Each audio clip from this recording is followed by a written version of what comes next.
Welcome to the Salesmatrix SWOT DIY series.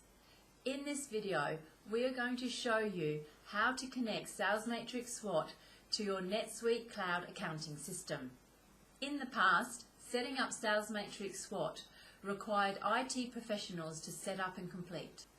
With this DIY guide, we have simplified this process significantly, which enables you to set up Salesmatrix SWOT without calling in the professionals.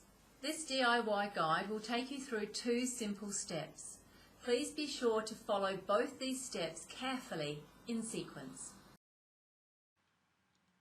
For the first step, you will need to create a Salesmatrix SWOT account. This can be done online by going to the company registration form on swot.solutions. The URL for this is swot.solutions/swotregistration.aspx. Fill in your company details. Scroll down and choose NetSuite as the accounting system. Once all the fields are filled in, a Save Registration button will appear. Click on this. A confirmation code is sent to the email address you have entered into the registration details form. You will need this registration code to proceed past the next screen. When you key in the code from the email and click the Submit Code button, the setup process will proceed. An email will be sent with all the necessary registration details. The email will look similar to this example. Be sure to keep this email for future reference.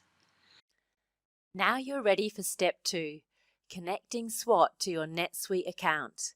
Click on the registration link shown in the email you received. This will take you to a web form which you need to complete in order to connect SWOT to your NetSuite account. Choose NetSuite as your accounting system. This will expand the form to include 3 fields which you need to fill in for SWOT to read the data from NetSuite. Fill in your NetSuite login, password and NetSuite account ID. Click on Save Connection Details. If there is an error, you will receive an error message as shown on the screen. If this is the case, check and re-enter the data correctly.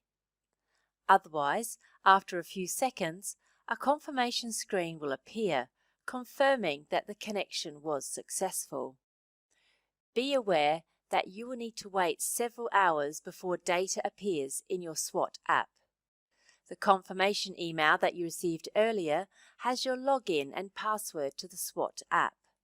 Well, that's it for this DIY. Enjoy using Salesmatrix SWOT. If you have any questions, come to our support page at support.salesmatrix.com or leave a comment at the bottom of this video.